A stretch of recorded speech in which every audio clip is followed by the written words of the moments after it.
what we are calling for and asking for is the rights of Palestinians to exercise their self-determination and the right of return to the refugees and to dismantle the apartheid regime and the colonial regime.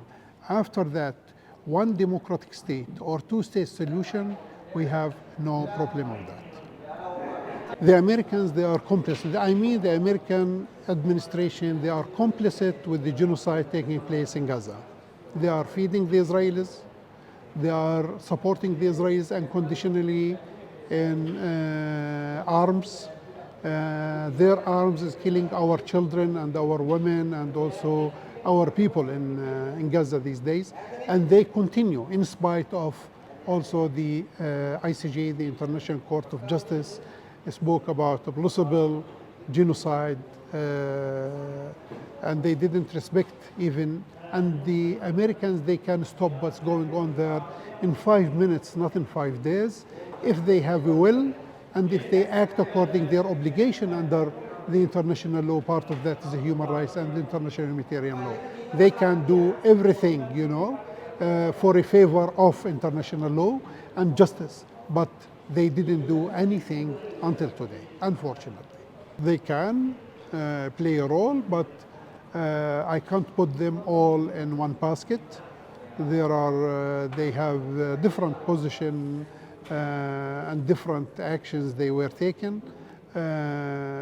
Some of them they are support, some of them they raise and they stand strongly behind the rights. Others they don't, but we keep a hope. West Bank also it's the same, killings it's a daily practice. Targeting civilians is a daily practice. Even movement restrictions is a daily practice. Expansion of settlements is a daily practice. Land confiscation is a daily practice.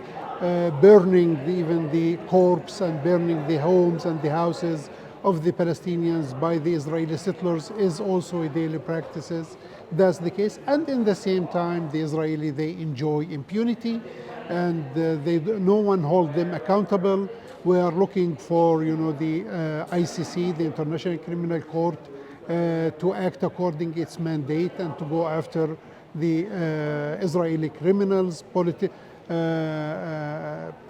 politicians, officials, and also military. That's what we keep hope. People, they lost their hope in Palestine that the international community will work for and respect its obligation under the international law. The problem is not in the international law as a text. It's not in the text. The problem is in the political will. The problem is the double standards that the countries and the leaders, let me say, of the global these days, like the US, Germany, Britain, and others, they are acting. They don't respect their obligation under the international law. They don't look at the Palestinians as a human and as a people. They deserve to enjoy and to exercise their self-determination and the right of return to the refugees. That's one of the main problems. But the hope is coming from the people in the street. It comes from the public. The public now, they are aware more than before. I think the nature of this colonial regime became clear to the people everywhere over the world.